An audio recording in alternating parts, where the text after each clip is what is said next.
J'ai vu 3 mots-clés. J'ai parlé de la surprise. Il y a aussi une période.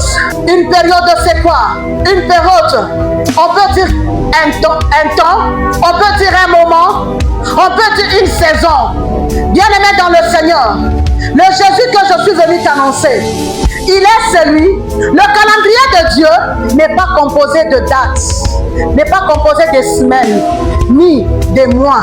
Le calendrier divin est composé de saisons. C'est pour ça que l'Éternel nous a dit pour cette année 2026, c'est une saison de la moisson. Amen, amen. Tu as raté une bonne occasion pour dire amen. Amen, amen. Moi, j'ai toujours dit, les amen là, ça veut dire ainsi soit-il, bien-aimé dans le Seigneur. Bien-aimé dans le Seigneur. Quand tu dis amen, c'est comme si l'ange est descendu à la piscine de Bethesda en train de secouer l'eau.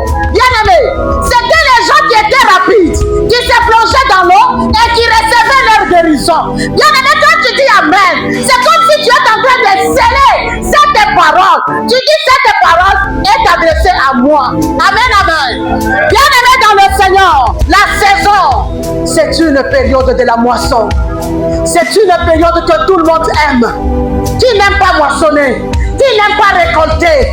Si nous parlons de la saison, on voit, il y a la saison où on récolte, il y a la saison où on sème, mais Jésus est venu dire à une personne, ça c'est une saison de la moisson.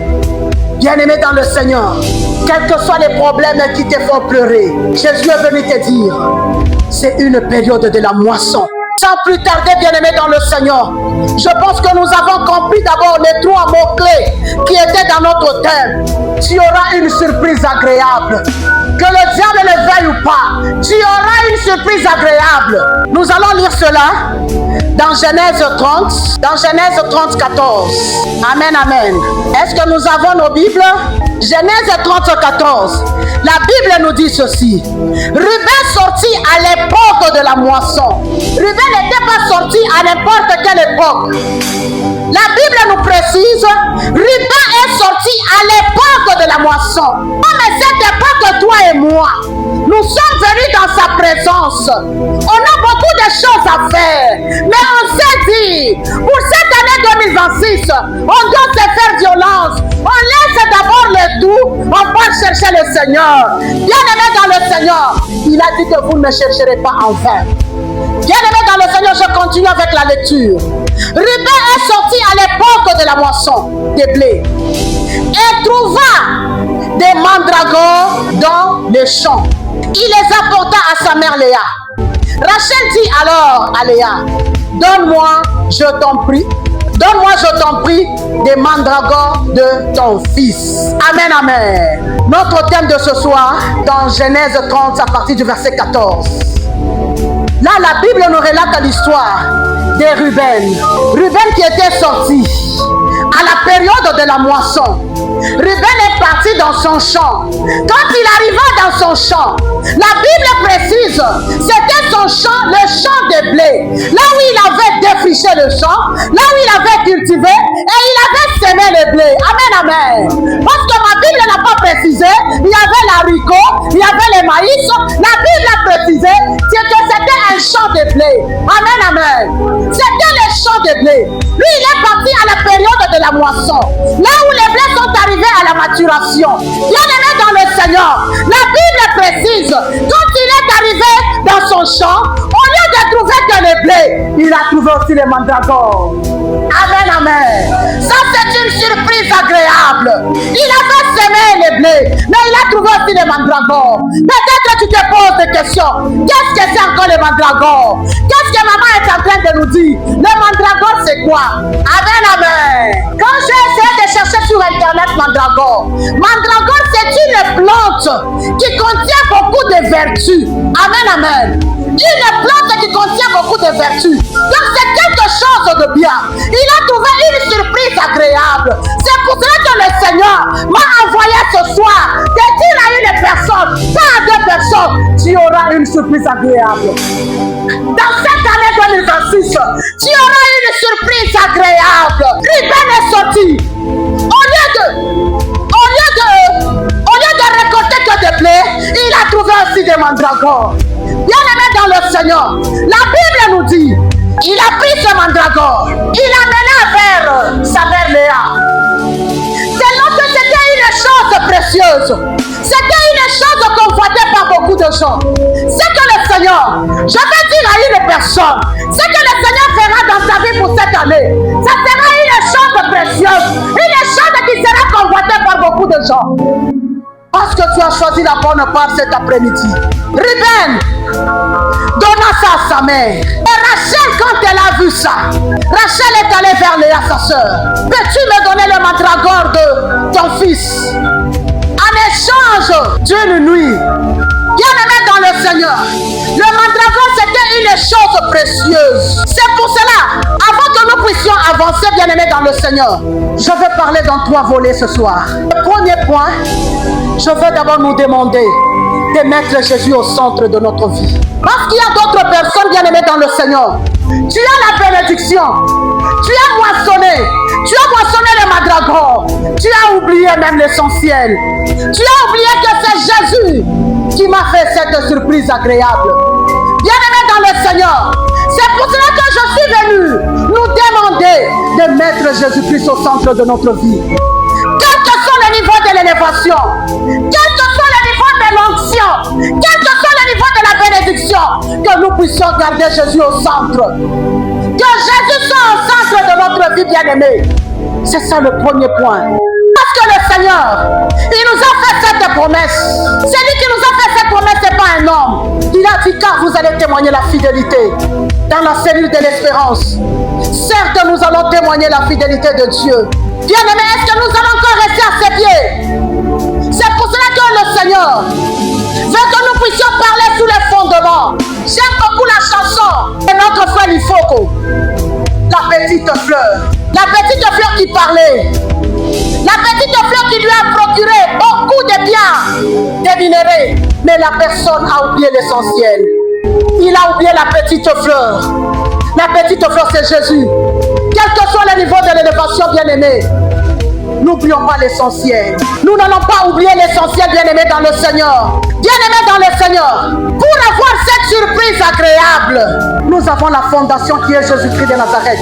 Mais Jésus est venu te poser une seule question ce soir. Qu'as-tu dans ta main? Qu'as-tu dans ta main? Amen, amen. Tellement que ça calme ma casse n'a comme Kobanga. Est-ce que ça passe ou bien ça ne passe pas? Prépare-nous pour la gloire de Jésus. Amen, amen. Qu'as-tu dans ta main? Bien-aimé dans le Seigneur, Ruben avait un champ et il avait semé le blé. Il avait quelque chose. C'est alors que le Seigneur a fait une surprise à Ruben. Le Seigneur te bénira sur ce que tu as dans ta main. Mais le Seigneur est venu te poser la question ce soir. Qu'as-tu dans ta main, bien-aimé dans le Seigneur?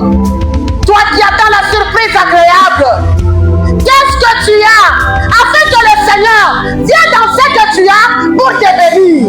Si nous regardons dans le livre de 1 Roi 17, 12, ici la Bible nous parle, nous relate l'histoire de la veuve de Sarepta. La veuve de Sarepta pouvait dire au serviteur de Dieu, j'ai un peu d'huile, j'ai un peu de la farine. Bien-aimé dans le Seigneur, il faut que tu puisses comprendre le système afin que tu puisses avoir cette surprise agréable. La veuve de Sarepta avait quelque chose, un peu d'huile. Bien-aimé dans le Seigneur, qu'est-ce que tu as? Qu'as-tu dans ta main ce soir? Afin que tu puisses vivre la surprise de Dieu. Parce que Dieu te bénira seulement dans ce que tu fais. Bien-aimé dans le Seigneur, Jésus ne veut pas que cette année 2026, que ce terme qu'il nous a promis, que ça reste un slogan dans ta bouche. Jésus veut que tu puisses vivre cela, afin que tu témoignes sa fidélité.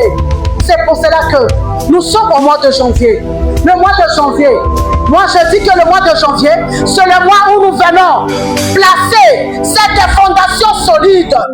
Cette fondation solide, bien-aimé dans le Seigneur. Arrivé au mois de février, au mois de mars, les gens verront seulement le Seigneur commence à faire quelque chose. Quand on est en train de fixer la fondation Souvent, la fondation n'est pas visible. Si nous regardons des immeubles, si nous regardons des gratte-ciel, qui a déjà vu la fondation? La fondation, personne n'a jamais vu. Alors que c'est la fondation qui soutient cet immeuble-là. C'est pour cela que le mois de janvier, bien aimé dans le Seigneur, c'est un mois là où nous venons fixer cette fondation solide. Bien aimé dans le Seigneur, cette fondation, tu vas la fixer avec la parole de Dieu. Bien aimé dans le Seigneur, il continue à déposer quand tu dans ta main. Ruben avait un champ. La veuve de Sarepta avait un peu d'huile.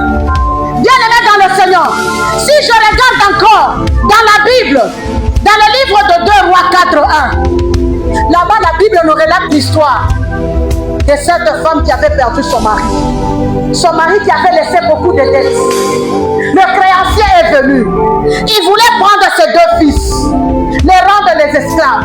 Mais cette femme est partie vers son serviteur. Elle est allée plaider son cas. Elle parla à l'homme de Dieu. Mon mari était un serviteur. Il a laissé les dettes. Le créancier est venu. Bien-aimé dans le Seigneur, j'aime la question du serviteur de Dieu. Le serviteur de Dieu posa la question à cette femme. Le serviteur de Dieu n'a pas posé 2 questions, juste une seule question. Qu'as-tu dans ta maison? Amen, amen. L'époque de cette femme est déjà passée. Ça, c'est ton époque, c'est mon époque.